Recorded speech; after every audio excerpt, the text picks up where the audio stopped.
So what I mean by therapy, long-term therapy, is simply just anything as formal as seeing some kind of a therapist, maybe a psychologist, psychiatrist, even some kind of, Reiki master, or any kind of hands-on healing or whatever, right?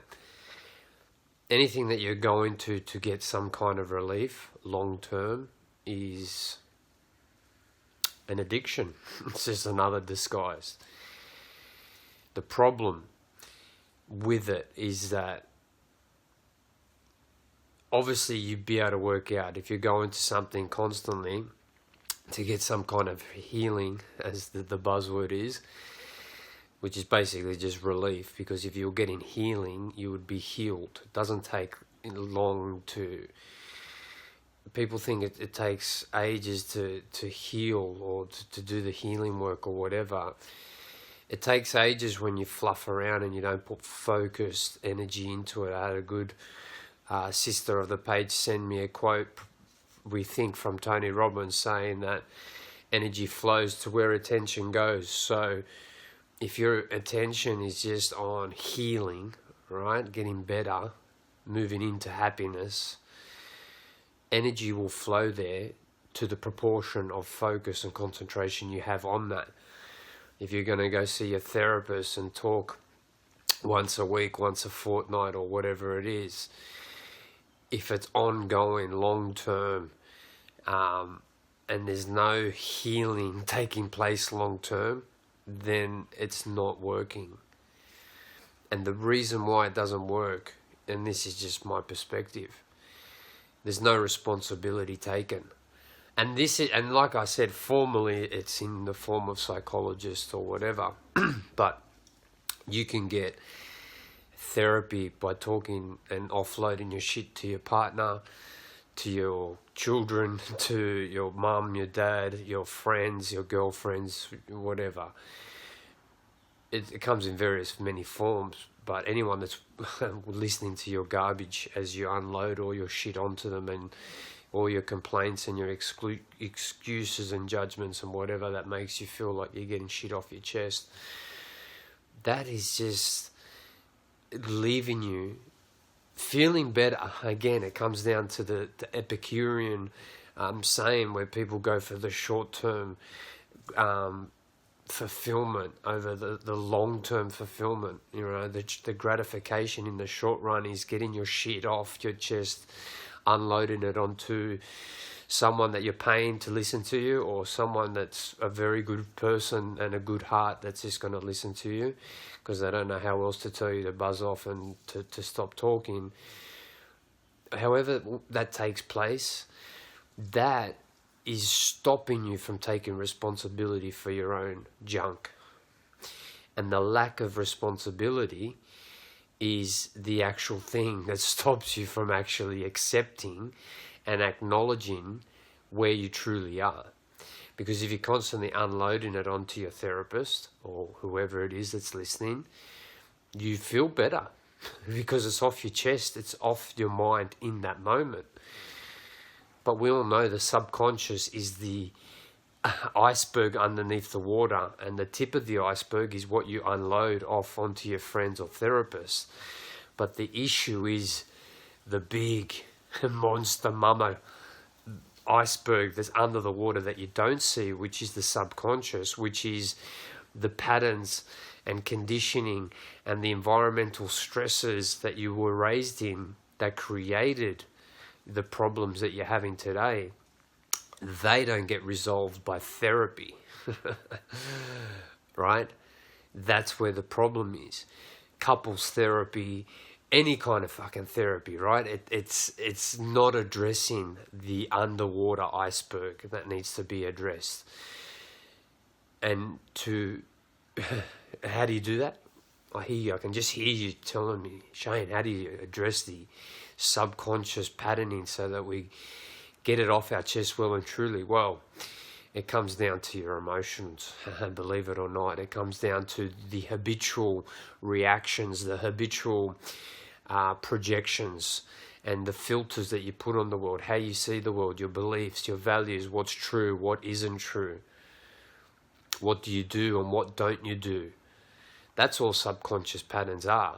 The reason why you don't go to the gym is because in your subconscious pattern you've either got some kind of self-sabotage that's preventing you from wanting to get healthy because you probably don't feel like you're good enough, or you're not worthy enough, or you don't place any worth on your health, which comes back to the lack of self-worth or confidence or self-love. You didn't get the love and attention, so why would you feel like you need love and attention towards your body? There's plenty of ways that we could explain that thing. Obviously, when you got context, it's easy to join the dots, but there's just a few examples. To address that, the reason why you're not doing something which you should, or why you can't stay disciplined when you should, whether it's meditation, whether it's feeling your emotions, getting quiet, whether it's not prioritizing your quiet and alone time, which is oh so necessary to change the iceberg underwater, which we call the subconscious. If you're not prioritizing that stuff, if you're not being able to be disciplined enough to prioritize the downtime, the quiet time, the healing, the real healing, not the fluff, not the crap that just gets spoken about while you sit on a couch and some smart looking person has a notepad and asks you how do you feel and blah blah blah blah blah, which is very, very helpful, and I ask those questions all the time. How does it make you feel? Right?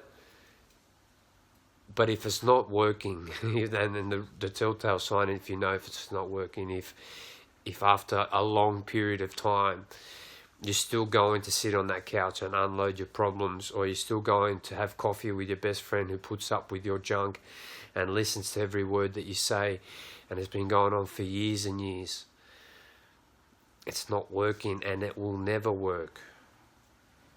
And the problem is, while you're on your 15, 30-minute catch-up or 60-minute consultation with your therapist, as good as it feels to talk about these things,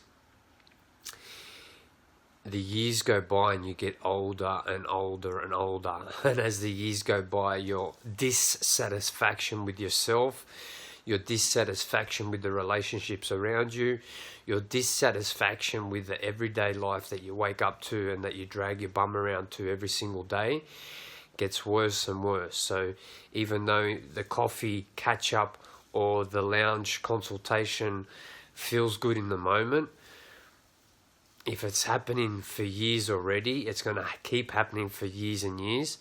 And the problem is, whether it's the bill, as that keeps racking up and you're spending all this money with therapy or whatever it is, your dissatisfaction grows just as much as your bank balance decreases.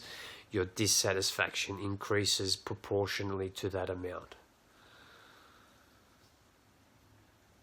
You can't just talk about your dissatisfaction, your problems, your challenges, your excuses, why life is so hard, why you've got bad health, why you have bad financial status, why you have a bad relationship with your partner or kids or family, or there's always in one of those realms, health, relationships, finance. Most of people's problems fall into those categories, yet most of people's problems have got nothing to do with those realities, but actually have got a lot to do with the realities of emotional health that are the iceberg under the water. That's all the iceberg is. The iceberg under the water is your emotions. And that iceberg determines what the tip looks like, feels like. Right? To change what the tip looks like, feels like, reacts like, you have to change the underwater currents that create the iceberg. And that takes therapy with yourself, right? I've had a few clients lost because they think they can play therapy with Uncle Shano, and that Shano's just going to listen, take notes, and ask them, how does that make you feel?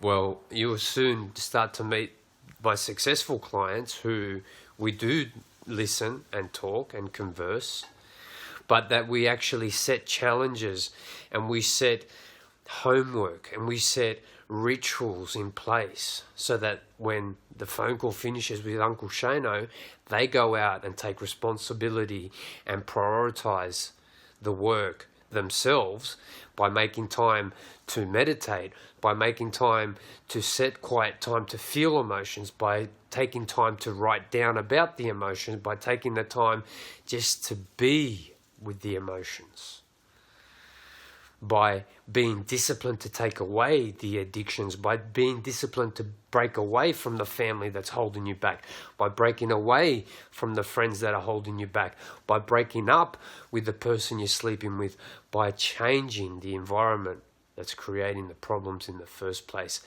That is why I have successful clients, and that is why I let go of clients when they think we're just going to talk about shit without anything happening. Because I used to do that as a personal trainer. And we'd do the same workouts day in and day out. Every week would be the same. No progress, no weight loss, no nothing. It'd just come in and it just became another addiction. Something that would make them feel good, but that there was no progress. It was just enough just to keep things steady. But as I described, if things stay steady, that doesn't mean that you're getting better. That actually means over time you're getting worse.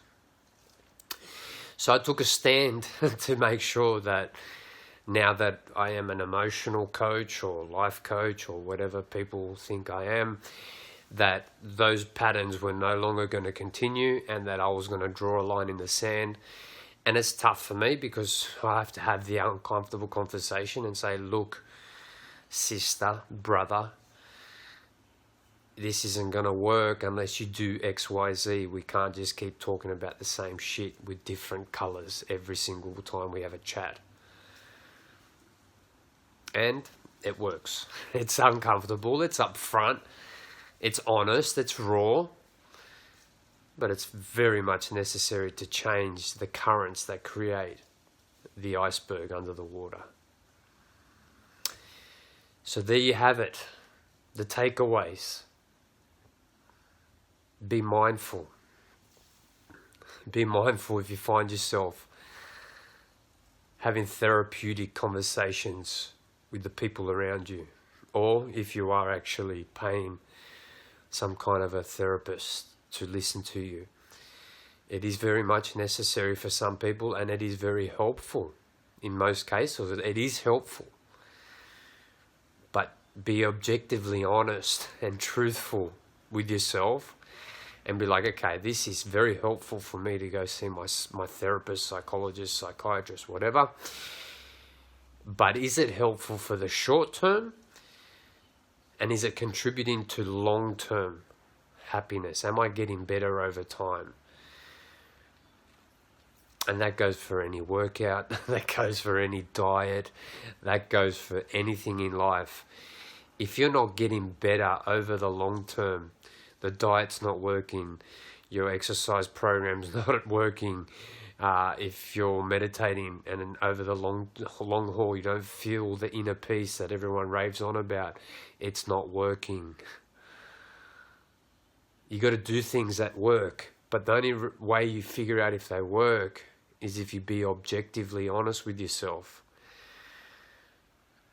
And what that means is not seeing things in the moment when you're offloading. If we use this example in this video, not saying, oh, that was a great session with my therapist, I feel good. That's not objective. It's 2 weeks from that, 2 months from that, or for some 12 months from that, and be looking back and be like, okay, is that working? Like, it's been 12 months, it's been 2 months. It's been 6 weeks since I've started this fitness challenge, and I look in the mirror and I look the same. Is that working? That's objective.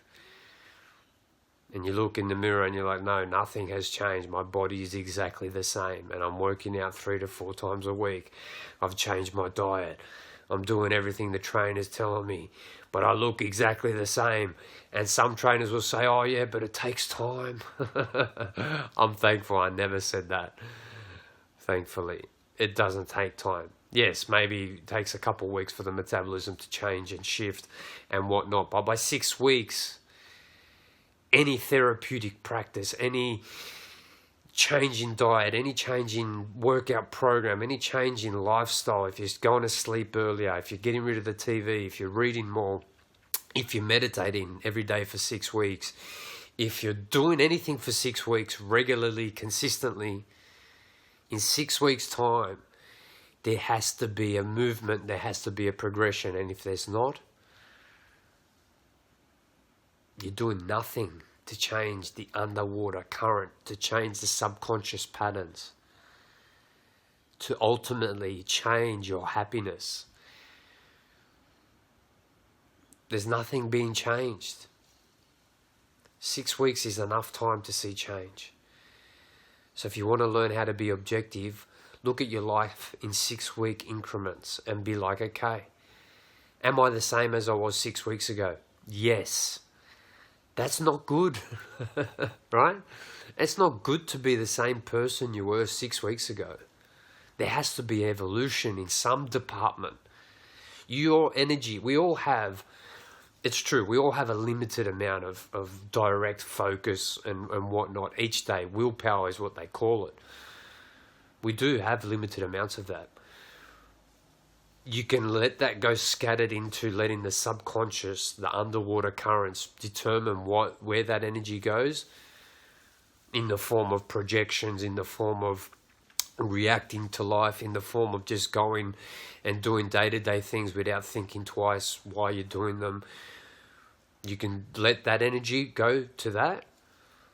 Or you're going to narrow in and be like, no, I want to get healthier. No, I want to get smarter. No, I want to feel more peaceful. No, I want to get happier. No, I want to change the circumstances in my life. No, I want better relationships. I want more love. What is it? You can focus. Believe it or not, we're allowed to focus and hone in on what we do want.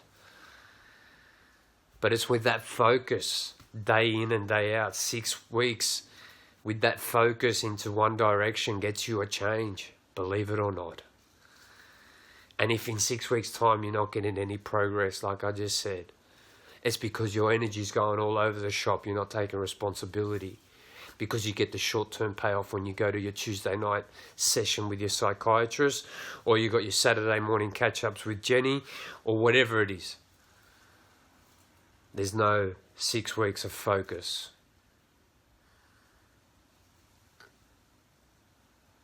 Mark a calendar. Do this. From today. Go to 6 weeks from today. Even ask Siri, because she's so great. For 6 weeks from today, am I better? Have I progressed from when I watched this video 6 weeks ago? Question mark. Answer it and let me know.